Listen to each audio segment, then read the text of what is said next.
Olá, meus amigos e irmãos, que a graça e a paz esteja com todos vocês. Aqui Davi Vieira, estou aqui para fazer a continuação da conversa, do bate-papo, da entrevista com o pastor Carlos Magno, que foi o primeiro pastor, ex-bispo da Universal, a fazer denúncia pública contra a liderança, a hipocrisia da instituição Igreja Universal do Reino de Deus na década de 90, no Jornal Nacional da TV Globo. Eu estou conversando com ele, esse é o quarto vídeo que eu faço com ele. Agora a gente vai entrar num assunto muito sério. Conforme vai passando os vídeos, vão vindo assuntos mais polêmicos, mais sérios. Eu vou entrar aqui com o pastor Carlos Magno. Alô, pastor, tudo bem? Oi, Davi, tudo bem, meu irmão? Graça e paz. Graça e paz, pastor Carlos. Eu quero agradecer o senhor pela disposição de estar com a gente aqui no canal, podendo falar um pouco sobre a história do senhor. O senhor se dispôs a doar esse tempo para a gente aqui e para repor a verdade. Muito obrigado pela disposição do senhor mais uma vez, pastor. E eu estou aqui, pastor, a gente estava falando no vídeo anterior sobre o Gonçalves, sobre o bispo Gonçalves. E falando algumas questões que o bispo Gonçalves se achou vítima da questão lá do vídeo, escreveu o livro Lágrimas de Perdão, mas ainda falando dele, eu queria que o senhor pudesse explicar um pouco, porque o senhor já falou sobre o início do senhor, o senhor já falou sobre a compra da Record, e agora a gente vai entrar num assunto que fala sobre a convocação que o Gonçalves fez ao senhor e a outros casais para uma, entre aspas, missão especial na Colômbia. Uma missão especial na Colômbia. Eu queria que o senhor pudesse dizer para a gente, pastor, que missão era essa na Colômbia e quais foram os outros que foram convocados e o que vocês foram fazer lá na Colômbia? Olha, Davi, foi o seguinte, foi na época da compra da Record, eu estava na Record, no escritório que eu usava no início, e de repente eu recebi um telefonema do próprio Bispo Macedo, dizendo o seguinte: Carlos, tem uma viagem para Colômbia, quer ir? Porque eu sempre disse a ele que meu sonho era conhecer o exterior. E realmente eu conheci muitos países. Então toda viagem ele me colocava, qualquer viagem que fosse. Então, ele disse: olha, quer ir na Colômbia, mano? Eu digo: mas o que é? Ele disse: não, porque nós vamos colocar a igreja lá, na Colômbia. Eu digo: vou. Ele disse: só que não pode levar as crianças, não. Só que dessa vez eu quero que leve as crianças, porque nunca as crianças podem ir. Todas as viagens, criança não pode participar, que criança atrapalha. Como ele bem diz, filho é maldição. Sim. Né? Sim. Aí eu achei estranho poder levar as crianças. E era para pegar o avião na ponte aérea naquela hora. Eu liguei para minha mulher, quando minha mulher não gostava muito dessas viagens, ela não gosta de viajar de avião, viajar por dever de ofício, por obrigação. Eu digo: agora prepara as crianças, vem para Record que a gente vai viajar da ponte aérea, porque tem uma viagem para Colômbia. E assim ela fez, aprontou as crianças, aprontou as malas. Aí nesse meio tempo, o bispo liga outra vez e diz: ó, deixa as crianças em casa. E voltamos atrás, mas só os pastores e esposa. E eu: tá bom. Aí dei a contra-ordem, minha mulher veio e nós fomos pro Rio. Aí ele não estava na rádio, não, ele estava no apartamento dele. Aí nós fomos pro apartamento dele, no aterro. No aterro não, na Barra da Tijuca. E aí tava lá alguns pastores, que eu vou tentar recordar o nome. Aí ele disse: eu digo: mas que viagem é essa? Esse malandro é que tem um rapaz que é membro da igreja que está doando um prédio, um salão grande em Bogotá, pra gente colocar a igreja. Eu digo: é mesmo? Ele disse: é. Então eu quero que vocês vão lá, tipo uma missão de evangelismo, pra ver o local, conhecer Bogotá, ver se é bom, se não é. Quem falou isso foi o Macedo, falou pro senhor. O Macedo, falando comigo.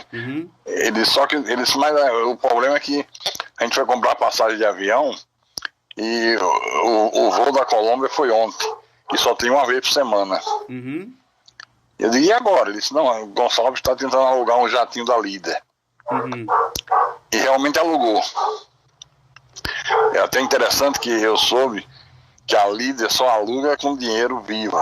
E ele teve que percorrer várias igrejas do Rio para recolher a oferta para pagar o jatinho. Então fomos, eu não lembro agora com toda a sinceridade de todos que foram, eu lembro que fui eu, minha esposa, o pastor Gonçalves, a esposa dele, eita, não sei se o bispo, não estou lembrando agora, já faz 30 anos, né, meu irmão? Sim. E eu nunca mais falei desses assuntos, porque antes eu sabia tudo na ponta da língua, os nomes.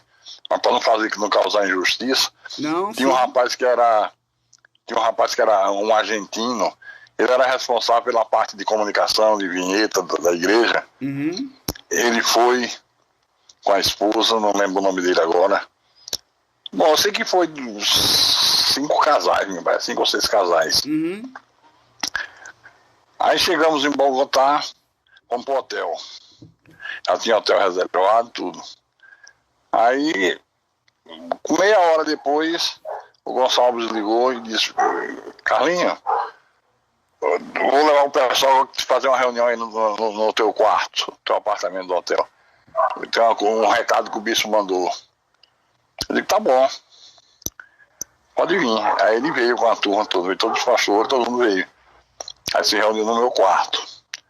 Aí ele disse: olha, pessoal, o negócio é o seguinte, essa viagem não tem nada a ver com botar a igreja. A gente veio buscar um dinheiro aqui do narcotráfico. Aí eu tomei aquele choque, né? Falei: ué, buscar dinheiro do narcotráfico? Aí ele contou a história. Disse que tinha no Rio de Janeiro um narcotraficante que estava fugido da Colômbia porque havia matado um coronel da Polícia Militar da Colômbia. E que esse narcotraficante, escondido no hotel, assistiu o programa da igreja feito pelo Renato Maduro. E aí foi a Botafogo, na igreja de Botafogo, procurou o Renato. Ele disse que gostou muito. E como viu que a igreja estava fazendo um esforço grande para juntar dinheiro, ele queria oferecer um dinheiro como empréstimo. A igreja pagava quando pudesse. Aí, diz que eles tinham tentado a semana toda, através da rede bancária, de doleiro, mas ninguém queria entrar na empreitada, porque qualquer coisa feita com a Colômbia desperta logo a luz vermelha da Polícia Federal, né? Então ninguém quer entrar numa furada dessa. Por isso resolveram ir buscar pessoalmente. Aí quando ele acabou de falar, eu digo: vem cá, e por que era para trazer as crianças? Eles para disfarçar. É mole. Aí, meu irmão, me deu uma ira. Pensa numa pessoa irada. Meu Deus do céu. Eu gritei dentro do apartamento: vocês estão doidos, loucos? Como é que vocês... Quer dizer que botar os filhos da gente em risco e se pega e joga todo mundo na penitenciária, as crianças no abrigo. Como é que ia ficar a história? Eles estão tudo doidos. Eu não faço a picaretagem, grito, mas eu só não dei uns tapas nele porque Deus não permitiu, sabe? Isso a minha vontade é crime de evasão de divisa, né? É? Crime Ele de logo evasão de onde, divisa. rapaz? Aí ele disse: calma, Carlos. Calma que eu vou ligar pro bicho. Aí ele ligou pro Macedo. Conversou com o Macedo. Ele disse: não, ele tá irredutível. Aí ele: fala com ele aí. Aí passou pra mim. Aí eu falei com ele. É a mesma coisa. Bicho, eu não concordo. De jeito nenhum. Não tem acordo. Tô indignado. Como é que ia botar as crianças? Por que o senhor não veio? Por que não trouxe seus filhos, suas filhas? Eu falando com ele por telefone, né? Aí ele: Carlinho, você tem que pensar que para Jesus até Godimão vale. Ah, então foi nessa aí que ele falou pro senhor, né? Até Godimão valia. Foi nessa situação que ele falou. Foi. Aí eu disse: não, bicho, não tem a coisa, me desculpe, me perdoe, mas isso eu não vou fazer mais de jeito nenhum. Se minha mulher quiser fazer, ela que faça, mas eu não vou fazer. Aí ele ficou irado: tá bom. Deixa eu falar com o Gonçalves. Aí não sei o que falou o Gonçalves. Sei que a história era que as irmãs do traficante iam levar no hotel. Mas demorou 2 dias e não apareceu ninguém. Aí ligamos pro Rio e o cara no Rio, não, é porque elas estão com dificuldade de chegar em Bogotá, que tá cheio de barreira nas estradas, tá demorando. Tá tendo que pegar desvio, fugir de barreira de polícia, sabe? Uhum. Aí marcaram um dia de manhã que uma mulher ia no saguão do hotel para dar as instruções. Aí desceu esse rapaz, que eu não lembro o nome dele agora, que era o cinegrafista da igreja. Ele desceu para falar com essa mulher. A mulher foi de jeito que estava vestida de vermelho, óculos escuros, tudo como ela falou. Aí ela passou o endereço de uma casa nos arredores de Bogotá para eles irem lá. Aí eles foram. Chegaram lá, estavam duas irmãs do cara. E as irmãs muito desconfiadas, mas por que ele está fazendo isso? E por que ele não veio? Mas eu não falou com vocês pessoalmente por telefone. Aí ela desconfiada, né? Uhum. Eu ia ser um golpe, até que liberaram o dinheiro e um saco de diamante que não estava no esquema. Que eu não sei nem avaliar o valor daquilo, viu? Deixa eu ver se eu entendi. Havia o dinheiro, que era a quantia de $1 milhão e mais, $1 milhão. Mais o saco de diamante. Mais o saco de diamante. E que o senhor não faz nem ideia de quanto que estava avaliado aqueles diamantes. Né? Não, e ninguém tinha falado de diamante até então. Ninguém sabia nada disso. Meu Deus do céu. Mas e aí? Aí trouxeram pro hotel. E aí a reunião era o seguinte: qual é a melhor hora para sair, pegar o avião? Aí cada um dá uma ideia, até que chegaram à conclusão, os pilotos ajudaram, disseram que era bom 2 horas da manhã. Que 2 horas da manhã não tinha voo na Colômbia e certamente estava vazio, não ia ter muitos problemas. Aí tá bom, quando foi meia-noite começou todo mundo a se preparar. E fizeram isso tudo no meu quarto. As mulheres botando os maços de dólares com fita crepe, amarrando na perna, na coxa, no abdômen. A esposa do senhor chegou a colocar também? Aí minha mulher também colocou sobre o seguinte argumento. Ela disse, olha, a gente não aprendeu que ele é um homem de Deus, se houver alguma coisa errada, ele vai prestar conta a Deus, então eu vou levar. Se é errado, ele vai se acertar com Deus, não sou eu. Eu digo, bom, isso é problema teu, eu não participo de nada. Nada vezes nada. Aí 2 horas da manhã, todo mundo já estava no aeroporto. Eu fiquei separado do grupo, fiquei bem distante. E digo, vocês embarcam, eu embarco por último.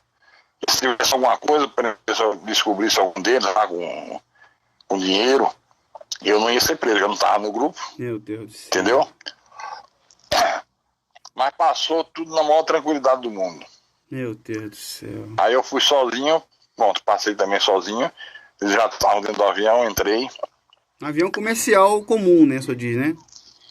Não, avião fretado da TIM. Da TIM não, da Líder Táxi Aéreo. Ah, é verdade, sim. Um jatinho. Uhum. Aí começamos a voar.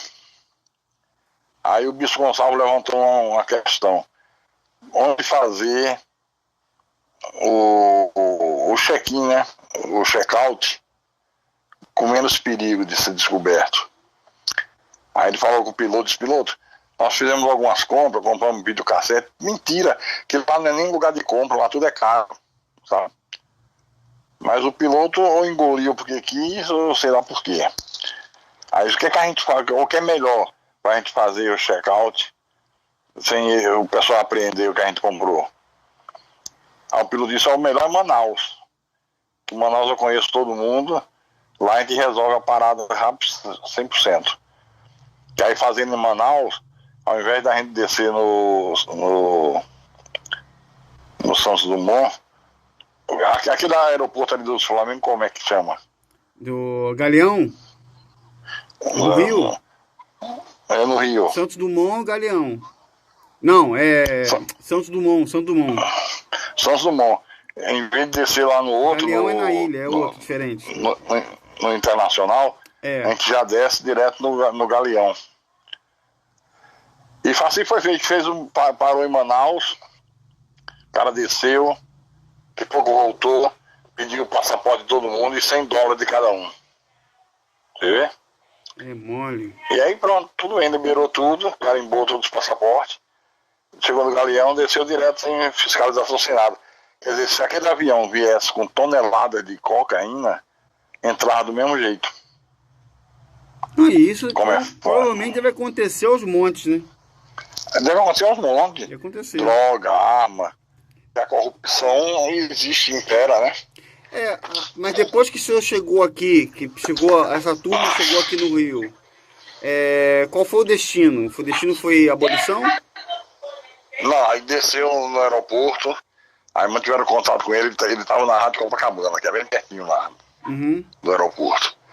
Aí eu peguei e disse à minha mulher, olha, eu não vou lá, eu vou direto para São Paulo. Aí disse, então eu deixei no banheiro tirar e passar para uma das esposas, né? Aí foi com a esposa do Gonçalves no banheiro, tirou o que ela tinha, passou para a bolsa da esposa, não vi mais fiscalização de nada.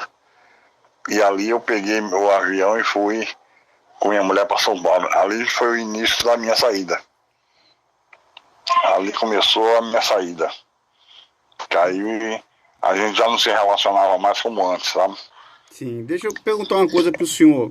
O senhor falou desse episódio aí, que é o episódio do dinheiro do narcotráfico, que foi enviado e foi para...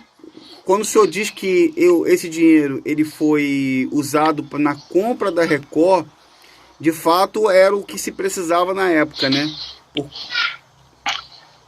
Não, na verdade, Davi, não precisava de nada. É que o cara é um megalomaníaco. Eu sei.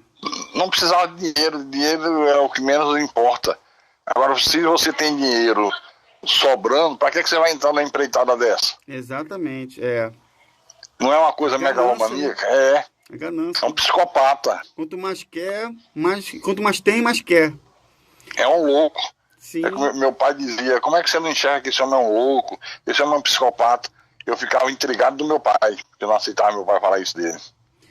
Uma coisa que eu ia perguntar ao senhor é o seguinte, dentro da questão da evasão de divisas, porque a evasão de divisas que na época aconteceu, que o senhor foi testemunha, o senhor já passou a experiência, recentemente a gente tem aí o episódio que o Macedo perdeu o controle de todos os templos, pelo menos da Universal em Angola, onde justamente o Bispo Gonçalves era o líder do país.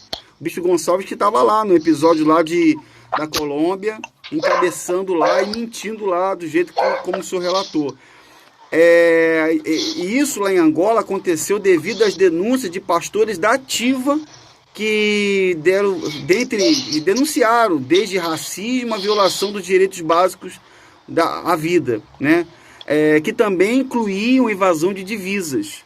Tirando o episódio da Colômbia, o senhor sabe dizer se essa prática de invasão de divisa, na época do senhor, ela já era comum? Já era comum e eu denunciei, na época, a Polícia Federal, dei o número das contas, quem era o doleiro no Rio que fazia, era um português. Era assim, ele estava nos Estados Unidos, então arrecadava o dinheiro do Nordeste, uma conta única. A gente mandava para ele lá onde ele estivesse, Nova York. Então eu ligava para esse português e dizia, seu fulano, que eu não lembro o nome agora, estou depositando 30 mil alface, no caso seria $30 mil, sabe? Sim. Aí ele dizia, tá ok. Aí ele dizia, tá confirmado, tal. Aí daqui a meia hora, o Macedo confirmava que tinha batido lá na conta dele. Via cabo. E isso sempre foi assim. Sempre foi assim. Pois é. Você lembra que eu falei da viagem que nós fizemos a Nova York? Sim. Para de lá e para Israel? Sim. Uma noite ele pegou e disse assim, vem cá, eu vou mostrar uma coisa só a vocês. Vocês são da liderança, de confiança. Vem aqui. Aí ele levou no quarto dele, abriu um copo secreto que ele tinha, abarrotado de barras de ouro. Quem? O Macedo? O Macedo. É mesmo, né? Aí ele disse, isso aqui é o ouro que o pessoal dá. O irmão do Gonçalves é quem cuida disso, derrete, faz as barras e a gente tem um esquema para tirar do Brasil. Aí, você, só cortando, você que está assistindo o canal agora, Davi Vieira, Você está ouvindo isso que o pastor Carlos está falando? Você que deu o seu anel, deu as suas joias na fogueira santa, você que se desfez das coisas, talvez não teve nem ceia de Natal, final de ano. Você está vendo? Isso aí que ele está contando é de 20, 30 anos atrás. 20, 30 anos atrás. O pastor Carlos está contando aqui. Quer dizer, o Macedo chamou ele, mostrou as barras de ouro, porque já tem todo um esquema já com o irmão do Gonçalves já para derreter. E lá, guardado. E esse cofre ficava dentro do quarto dele? Dentro do quarto dele. Dentro do quarto dele, né? Dentro do quarto dele. Dentro do quarto dele. Não fui só eu que vi, não, viu? Chamou todos. Eu, Gonçalves, Paulo Roberto, Rodrigues, Renato Maduro. Tá vendo aí? Eles chamam. Eu queria falar com o senhor, eu sei que olha, pastor Carlos, é tão construtiva a conversa com o senhor, que a gente ficaria horas aqui, o senhor estaria falando tem tantas coisas, eu acredito que essa pessoa que está assistindo também tem tantas dúvidas para perguntar, tantas coisas, mas para a gente poder dar continuidade aqui, eu queria entrar em outro tema, um tema que também é muito pertinente, é um tema que faz parte das denúncias que temos feito aqui em todos os canais, que tem a ver com a política da Universal. Eu lembro que, a gente sabe, nós sabemos que a história política da Universal sempre foi marcada por escândalos de corrupção. Desde a prisão, da prisão do ex-bispo Rodrigues, no caso do Mensalão, parece que foi em 2013, até os dias atuais, com o envolvimento de vários pastores e bispos, como, por exemplo, aí a gente tem um exemplo do bispo Marcos Pereira. Marcos Pereira, que foi citado na delação do Odebrecht, suspeito de ter recebido milhões de reais em propina, sendo inclusive divulgado um áudio dele, onde o bispo Marcos Pereira supostamente negocia com o empresário Joés Batista altos valores. E agora, recentemente, a prisão da principal referência política da Universal, que é o sobrinho do Macedo, o bispo Marcelo Crivella. Eu queria perguntar para o senhor que uma vez chegou a comentar na reportagem da TV Globo que o Macedo ele estava pretendendo usar o dinheiro da igreja, pelo menos o que foi divulgado pelo repórter, caso não esteja tão correto, só pode corrigir, que o Macedo pretendia chegar ao poder político. Você acredita que essas prisões, essa corrupção na política, essa sujeira na política da Universal é fruto das intenções do Macedo de chegar ao poder? Veja bem, no meu tempo, tinha um senhor chamado Bispo Roberto Augusto, um homem absolutamente correto, íntegro, me ajudou muito na minha história na Universal, me alertou para muita coisa errada, e logo depois ele saiu, rompeu com o Bispo Macedo. E eu participei de todo o drama da saída dele. Uhum.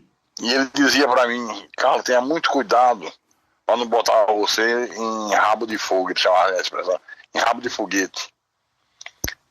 Porque ele foi eleito deputado federal. Sim. E naquela época, o cara era eleito deputado. Então suponhamos que o salário era 30 mil. Uhum. Então ele tinha que devolver 25 para a igreja e ficar com 5. Uhum. Aí o bispo dizia, mas você já tem o salário de pastor, ainda vai pegar mais 5, malandro. Essa palavra malandro é característica dele falando, sabe? Uhum. Faz parte do linguajar quando tá nos bastidores. Sim. Então era assim, o deputado se elegia, essa quantia ia para a igreja, para o Macedo, e o cara ficava com um pedacinho. Então eu tenho absoluta certeza, tão certo como Deus vive, que essa corrupção do Crivella no Rio, do Marcos Pereira, do Rodrigues, o Macedo comanda tudo isso, Davi. Nada é feito sem ele ter conhecimento. Uhum. E antes dos caras fazerem, tem que consultar ele, tá, tem uma proposta, tal empresa quer corromper, milhões de reais. Sim ou não? Sim, mas faça com cuidado. Agora passa para a igreja, eu te dou um pedacinho. Eu tenho absoluta certeza.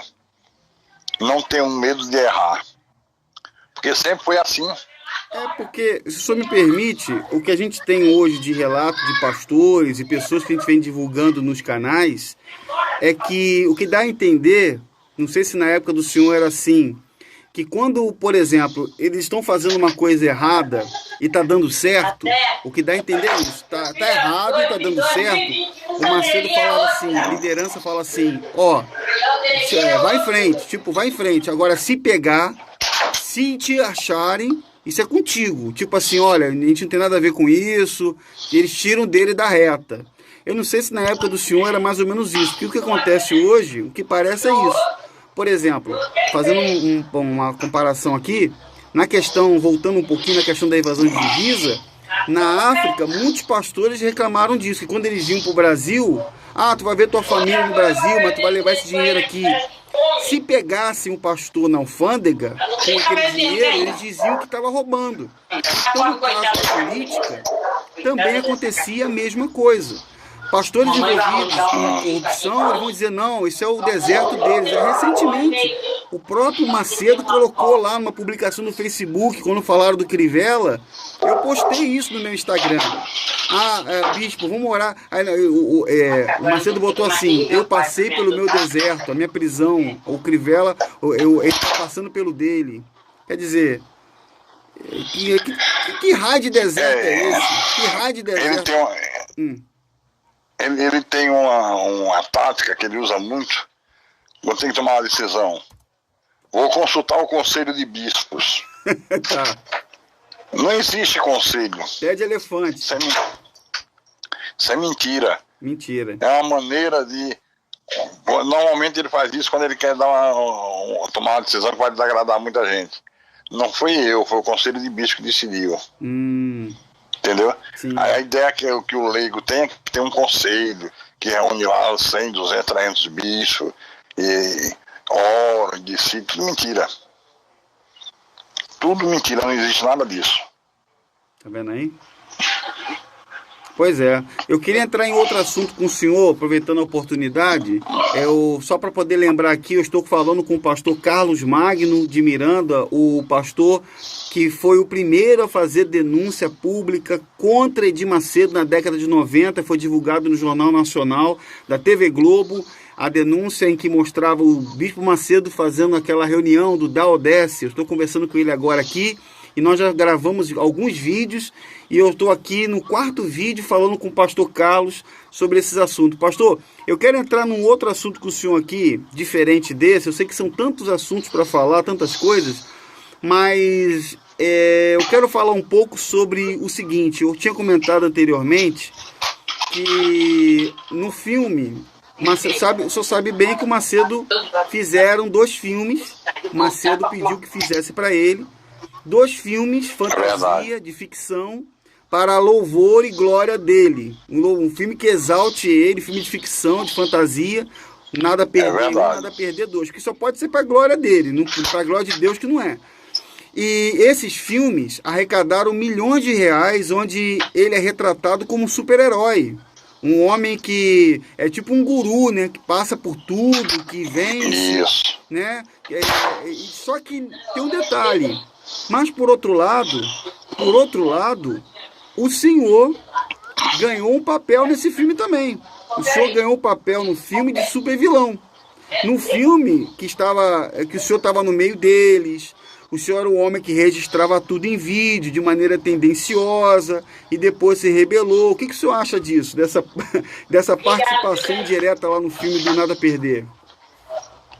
Olha, veja bem, o primeiro filme eu assisti porque um pastor do lado do Belém do Pará, que é meu amigo do Facebook, me disse: pastor, o senhor já assistiu o filme que saiu do Bispo Macedo? O senhor está no filme. Eu digo: não estou sabendo, ele está no Netflix. Aí um dia depois eu resolvi assistir. Assisti, mas não vi nada se referindo a mim, né? Mas pelo menos deu para assistir todo e dizer do que eu assisti, 99,99999% é mentira. É tudo mentira, tudo fantasia. Ele é racista. Isso ele não colocou no filme, colocou que ele não é. Filme, não acredito. Ele esqueceu de botar essa parte? Esqueceu de botar que é racista. Esqueceu de botar que trata os pastores com brutalidade, com estupidez. Uma série só um filme de fantasia para botar ele como super-herói. Como o Santarrão. Como o quem bonzinho. foi discriminado quando ele era criança, que ele passou aquela discriminação toda, que começou. É engraçado que ele mostra. Eu vi os dois filmes, eu tive a chance de ver. Inclusive, eu estava no cinema quando eu vi. E conversando com um jornalista da Europa, eu estava passando mensagem para os jornalistas da Europa no cinema, entendeu? Eu entrei no cinema para ver o filme todo na época. E eu digo ao senhor, olha, eu vi o filme, mas eu não consegui, eu fui obrigado a assistir, porque as pessoas que não conhecem, a pessoa vai assistir aquele filme ali e vai falar assim, poxa vida, como ele sofreu, né? Ou como ele sofreu, ou como ele foi injustiçado, porque é assim que ele fala, ele se sente injustiçado e tal, e lá no filme, no Nada a Perder 2, se mostra a figura de quem filmou em Nova York, e foi o senhor que filmou, então ele bota lá a pessoa que filmou como um vilão, e inclusive no filme, eu queria até perguntar ao senhor isso, não sei se é verdade, porque no filme, a mesma pessoa que filma a contagem dos dólares em Nova York, se eu estiver errado, as pessoas que estiverem assistindo, me corrija depois, por favor, tá? Se eu estiver errado, me corrijam. Filma também o casamento da Cristiane, de uma das filhas dele. O senhor filmou o casamento de uma das filhas dele? Não, na época que a Cristiane casou, eu já estava fora há muito tempo. Só soube de notícia pela imprensa. Porque se eu não me engano, foi a mesma pessoa no filme. Se eu estiver errado, a pessoa me corrige. Agora, uma coisa que é interessante também no filme é que ele é questionado no filme, a pessoa que está filmando fala assim, pô, de onde veio esse luxo todo aqui?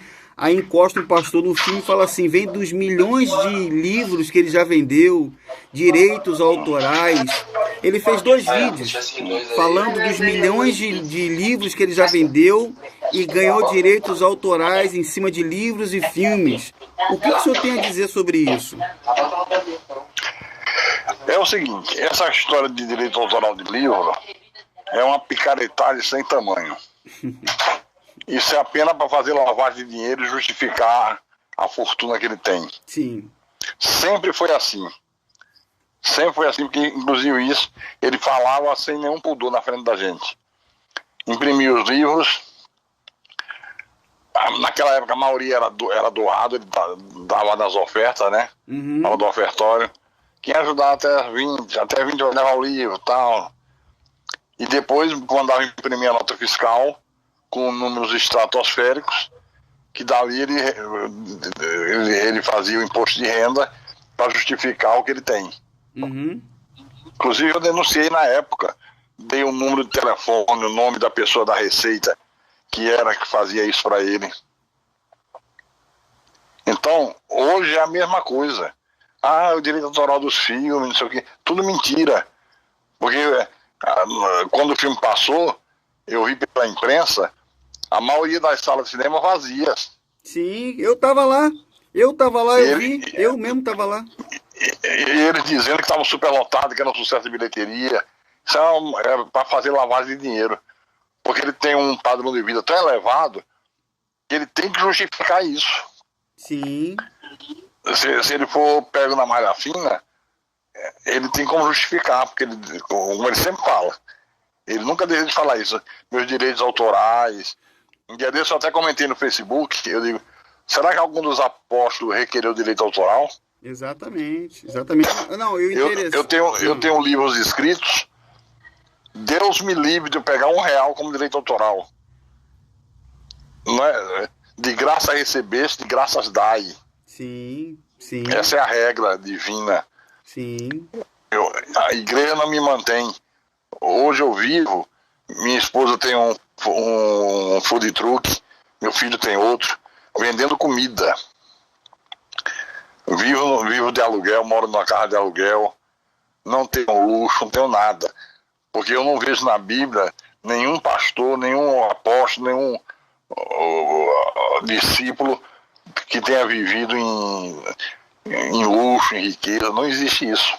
E o que me acha estranho é que o filme do Nada a Perder 2, ele termina com Macedo construindo o Templo de Salomão que foi inaugurado em 2014, mas em 2013, as pessoas não sabem disso, porque talvez no filme não pareceu isso, o Macedo tinha adquirido metade do Banco Renner, através Exatamente. do Banco Renner, através de uma autorização do governo da Dilma. E o povo não sabe que agora, me parece que foi ano passado, ele adquiriu o restante do banco e agora ele é um banqueiro oficialmente. Ele não conta isso para as pessoas, que ele também é banqueiro. Então ele fala... Numa outra viagem que nós fizemos a Nova York, acho que foram duas ou três, não me lembro, mas tinha sido feito no Brasil a campanha do Dê o Seu Isaac, que é o seu tudo, né? Sim. Então a gente doou todo o dinheiro que tinha, automóvel, é aquela coisa que a gente já sabe como é. Sim. E quando nós chegamos em Nova York, fomos pra casa, ele só se hospedava na casa dele. Quando foi no dia de manhã, a gente levantou, aí fomos pra uma área assim na frente. Aí a Esté foi sair para ir no mercado com as pastoras. Quando abriu a garagem, ele tinha 4 carros, mas pensa naqueles carros top de linha. Eu disse, caramba. Aí uma hora a gente tava reunido, só ele, Gonçalo, Rodrigo, Paulo, Renato. E eu disse, bicho, tem uma coisa que tá me incomodando, quero lhe falar. Ele disse, o que é? Até o Gonçalo disse, lá vem o carro, prepara que lá vem chumbo grosso. Eu digo, não, porque nós estamos fazendo a campanha do Isaac. Eu só dei o seu Isaac ou recebeu? Eu tenho 4 carros na garagem falando rindo, né? Ele, carro não é mole não, carro não é mole não.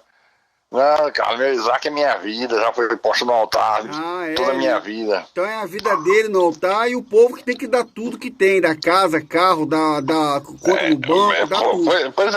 Pois é. Por isso que eu tenho dito sempre, quando eu dou alguma entrevista, quando eu faço alguma postagem no Facebook, quando é que as autoridades vão abrir os olhos para isso? E isso aí, eu vou falar com o senhor no final do nosso bate-papo.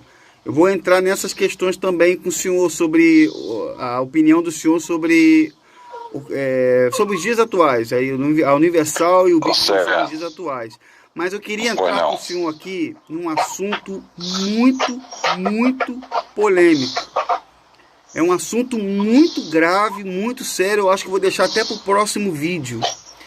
E não sei se o senhor vai poder falar sobre esse assunto ou se o senhor tem algum comentário a fazer sobre esse assunto, se o senhor acha conveniente falar agora. Se for do meu conhecimento, eu falo sobre tudo. Ah, ótimo. Não, eu só vou citar aqui, porque eu acho que vou deixar para o próximo vídeo, porque nós estamos falando com o pastor Carlos Magno aqui, mas eu queria falar, o senhor não precisa dizer, o senhor só me disse se o senhor tem coisa para dizer, porque... Teve uma vez, pastor, se eu não me engano, não sei se foi numa publicação no Facebook, o senhor comentou uma coisa, um assunto muito polêmico e delicado sobre um episódio que aconteceu na Dinamarca. Dinamarca. Verdade. Na Dinamarca. Então, um episódio grave e sério que aconteceu na Dinamarca. Só que eu queria deixar esse assunto para o próximo vídeo. Pode ser, pastor? Pode ser. Então legal, então fica combinado assim. Quero agradecer a você que está com a gente aqui. Nós estamos fazendo aqui mais um vídeo. Vamos para o próximo vídeo. Estou falando com o pastor Carlos Magno. No próximo vídeo a gente vai falar sobre um assunto muito, muito polêmico, muito delicado, que envolve a alta cúpula da instituição Igreja Universal de Deus. No próximo vídeo, tá certo? Um grande abraço a todos vocês. Vai deixando o seu like, compartilhe o vídeo e se inscreva no canal. Até o próximo vídeo, pessoal.